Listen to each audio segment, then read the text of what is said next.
students, இப்போ வீடியோல நம்ம என்ன பார்க்க போறோம் அப்படினா கொடுத்திருக்கிற சிக்னல் flow graphக்கு எப்படி transfer function find out பண்றது அப்படிங்கறத நம்ம பார்க்க போறோம்.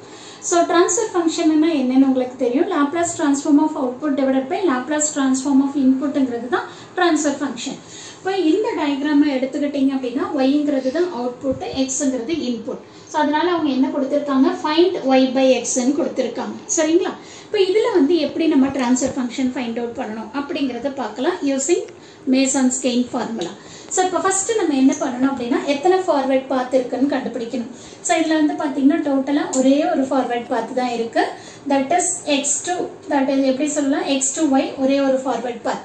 இல்ல அப்படினா நீங்க என்ன பண்ணிக்கலாம் நோட் மார்க் பண்ணிக்கோங்க 1 2 3 4 அப்படினு. அப்போ 1 to 2, 2 to 3, 3 to 4. இது வந்து first forward path. இதோட gain எப்படி எழுதணும்? Forward path ஓட gain. Forward path ஓட gain. So this is equal to 5 into 2. So 5 into 2 வந்து 10. So 10 into 1 10.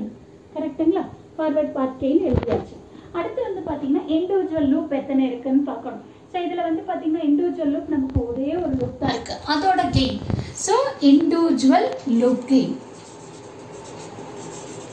So individual loop ஓட gain value. So அதை நம்ம எப்படி கண்டுபிடிப்போம் அப்படின்னா இங்க 2 இருக்கு, இங்க -2 இருக்கு. அப்ப நமக்கு என்ன வரும்?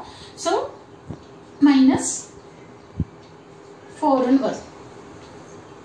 கரெக்ட்டுங்களா? ஓகே. இப்போ அடுத்து நம்ம என்ன பார்க்கணும் அப்படின்னா 2 நான் டச்சிங் இல்ல 3 நான் டச்சிங் அதெல்லாம் எதுவுமே இல்ல. ஓகே. அடுத்து நம்ம என்ன கண்டுபிடிக்கணும்? டெல்டா கண்டுபிடிக்கணும். So del is equal to 1 minus individual loop gain. இங்க நமக்கு என்ன வந்தது? -4 ன்னு வந்தது. So அப்போ minus into minus plus ஆயிரும். So 4 plus 1 5 ன்னு வந்துரும். So delta ஓட வேல்யூ 5 ன்னு வந்துருச்சு. ஒரே ஒரு ஃபார்வர்ட் பாத் இருக்கிறதுனால நம்ம என்ன ஃபைண்ட் அவுட் பண்ணணும் அப்படின்னு சொல்லி பாத்தீங்கன்னா del 1 ஃபைண்ட் அவுட் பண்ணணும். இப்போ del 1ங்கிறது என்ன? ஃபர்ஸ்ட் ஃபார்வர்ட் பாத் எடுத்துட்டு அந்த பாத்ல எந்த லூப் டச் ஆகலையோ அதோட வேல்யூ நம்ம இங்க எழுதுவோம். இங்க பாத்தீங்கன்னா ஒரே ஒரு ஃபார்வர்ட் பாத் தான் இருக்கு. அந்த பாத்ல நமக்கு வந்து லூப் டச் ஆயிருச்சு. சோ அதனால நம்ம என்ன எடுத்துப்போம்? 1 ன்னு எடுத்துப்போம். கரெக்ட்டுங்களா? இப்போ டெல்டா தெரியும், del 1 தெரியும், ஃபார்வர்ட் பாத் கெயின் தெரியும், இண்டிவிஜுவல் லூப் கெயின் எல்லாமே தெரியும்.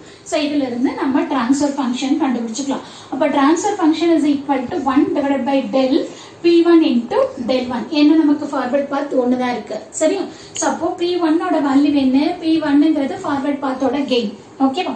சோ அப்போ 10 into del 1 ஓட வேல்யூ 1 divided by delta நமக்கு என்ன கிடைச்சது? 5 ன்னு கிடைச்சது. ஓகேவா?